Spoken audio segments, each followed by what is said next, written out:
আসসালামু আলাইকুম। আমরা যাচ্ছি চালাতে, রাত গভীর। আমাদের ফ্লাইট ডিলে হয়েছিল। এই ভিডিওটা আসলে আর 1 মাস 1.5 মাস আগে। তো এডিটিং করতে রমজান সবকিছু মিলাই ঝিলে দেরি হয়ে গেছে। গভীর রাতে ফ্লাইট করার একটা মজাই আলাদা, যে আকাশটা দেখা যায়, নীরবতা, চমৎকার একটা পরিবেশ ছিল। ভাইব্রেশনটা অন্যরকম ছিল। ভাইব্রেশনটা এত চমৎকার ছিল, জানা যাওয়ার সময় ঠান্ডা ঠান্ডা হাওয়া ছিল। আবার গভীর রাত, আমরা ভোরে যে নেমেছি। ভিডিওতে আস্তে আস্তে সবকিছু দেখানো হবে। এটা প্লেনে উঠছি আমরা, বাসে করে নেমে প্লেনে উঠছি। চেকিং হচ্ছে আমাদের সবকিছু। ভিডিও তো করা হয় না ভাবে, প্রথম ক্লিপটুকু নেওয়া হয়নি। প্লেনে উঠছি, স্বাগত জানানো হলো। আমরা সিটে বসবো। সিট করছে আমার বড় ছেলে। আমার বড় ছেলের সাথে আমার প্রথম মানে এবার মা ছেলে দুজন যাচ্ছি। চমৎকার ছিল আমাদের ট্যুরটা। খুনসুটি, একটু ভালো লাগা, একটু মন্দ লাগা, একটু নীরবতা, সবকিছু মিলে ঝিলে খুবই চমৎকার একটা ট্যুর ছিল আমাদের।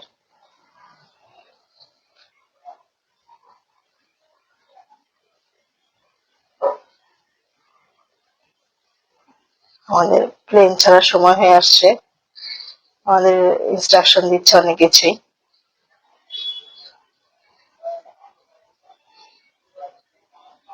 আমরা গিয়েছিলাম US বাংলাতে। আর আমাদের ভিসা প্রসেসিং, টিকিট সবকিছু হলিডে ইন থেকে করা।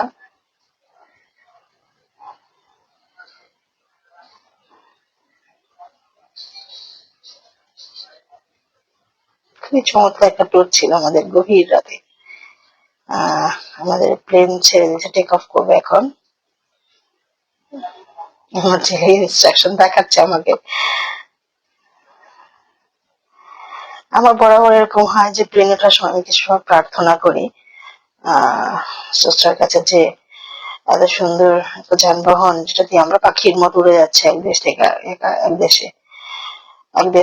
দেশে আমরা চলে যাচ্ছি খুব চমৎকার ভাবে। কত সুন্দর একটা যানবাহন। আমি অনেক ধরনের প্রার্থনা করি। গভীর রাতে আকাশের উপর থেকে লাইট গুলো দেখা যাচ্ছে, খুবই চমৎকার, খুবই চমৎকার একটা দৃশ্য। পরে আমাদের প্লেনের লাইট গুলো অফ হয়ে যাবে। এটা ভোরের আলো। যখন আমি পৌঁছাই, তখন চায়নাতে যখন পৌঁছাই, তখন সূর্যটা এভাবে আলোকিত হচ্ছিল। আমার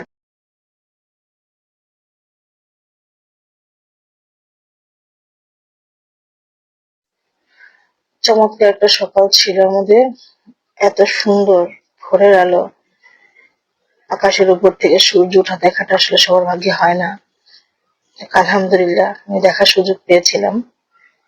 আমাদের গন্তব্যের খুব কাছাকাছি আমরা চলে আসছি। আমরা এখন কোয়াংজু এয়ারপোর্টে নামবো।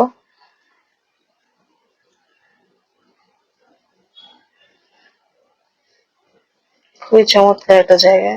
খুব ভালো লেগেছে যে এখন দেখা যাচ্ছে, মানে ভোরের আলোর পরে যত সুন্দর কিছু বাড়ি ঘর দেখা যাচ্ছে উপর থেকে, কি বলবো আর। আমরা নেমে গিয়েছি, যার পরে আমরা বেরোচ্ছিলাম। এতগুলো গেট, আর এত বড় এয়ারপোর্ট। আলহামদুলিল্লাহ, মানে আমরা যখন পৌঁছলাম তখন এয়ারপোর্টের ভিতরে ভালোই ঠান্ডা, বাইরে আরো ঠান্ডা বাতাস ছিল। আমি তো জ্যাকেটের উপরে ডবল জ্যাকেট পরে গিয়েছি, ঠান্ডা দেখে আমার এমনি হাত পা ঠান্ডা হয়ে যায়। চমৎকার। আমরা আসলে ভিডিওতে দেখাতে চাচ্ছিলাম যে চায়নাতে যাওয়া এবং ট্যুর করা, ট্যুর অ্যান্ড ট্রাভেলস করা বা থাকা খাওয়া, আমরা মনে করি আসলে আমরা সবাই বিজনেস করতে যাচ্ছি বা এই করতে যাচ্ছি। আসলে ঘুরতে যাওয়াটাই, ঘোরার পরেই তো মানুষ আস্তে আস্তে চিন্তা ভাবনা করে যে সে বিজনেস করবে না এখানে থেকে যাবে স্টুডেন্ট ভিসায়। আমরা চমৎকার একটা হাসি দিলাম, কারণ আমাদের ইমিগ্রেশন হয়ে গেছে। লাগেজ আর লাগেজ, শত শত লাগেজ, লাগেজ খুঁজে পাচ্ছিলাম না। কিছুক্ষণ পরে আমরা আমাদের লাগেজ দুটো খুঁজে পেলাম।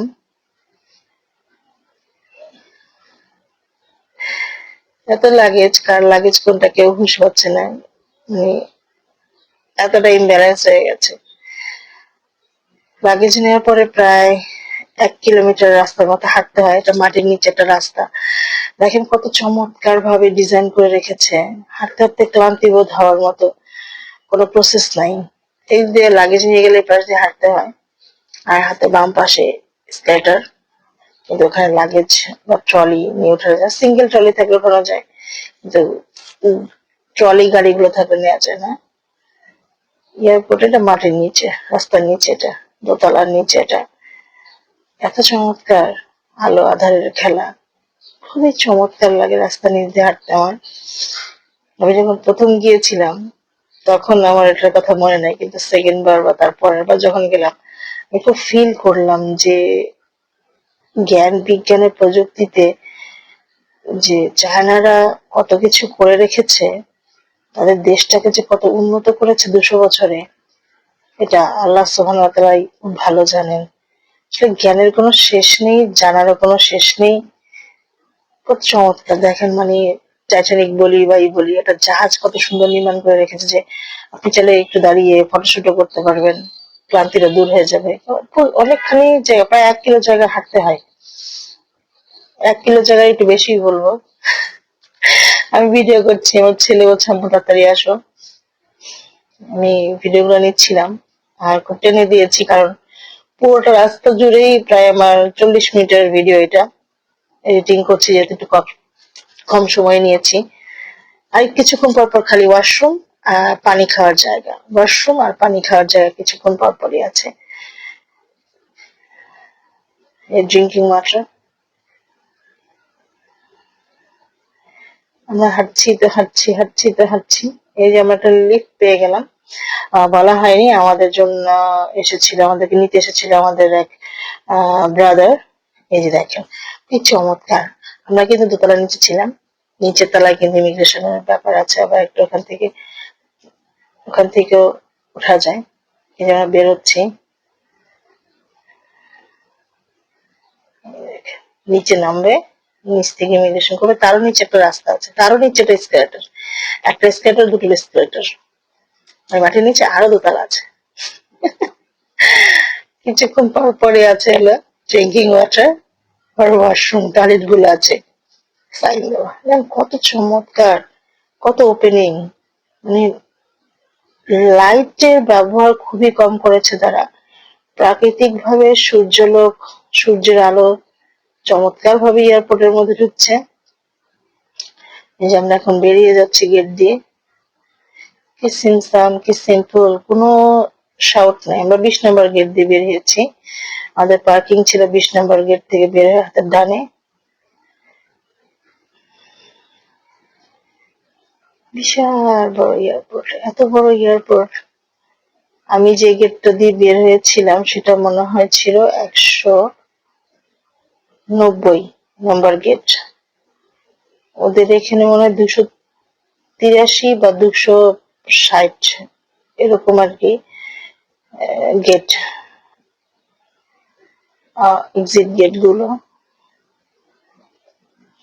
আমরা বের হয়ে যাচ্ছি, ট্রলি নিয়ে আমরা আমাদের গাড়িতে উঠে যাবো একটু পরে।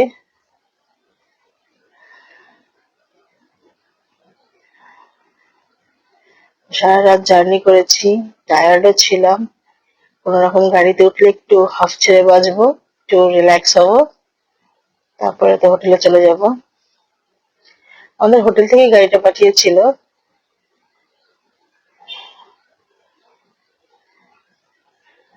গাড়ি আর গাড়ি, প্রচুর গাড়ি।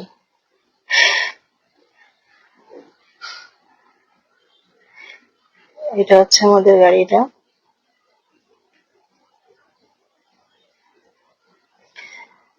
তো আমরা আমাদের হোটেল রুমে চলে এসেছি।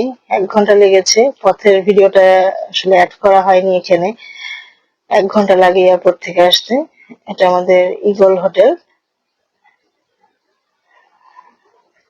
আমরা মা ছেলে টুইন বেডের একটা বেড নিয়েছিলাম।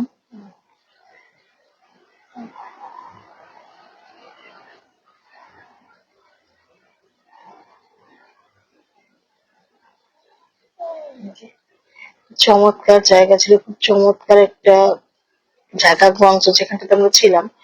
এখানে মুসলিম রেস্টুরেন্ট আছে, এখানে খাবারের কোনো প্রবলেম নেই, কেনাকাটার কোনো প্রবলেম নেই আলহামদুলিল্লাহ। আমি যেহেতু ব্লগার না, ভিডিও এডিটিং করা বা করা আসলে আমার পক্ষে অনেক কঠিন কিছু, তো সামনে দেখা হবে।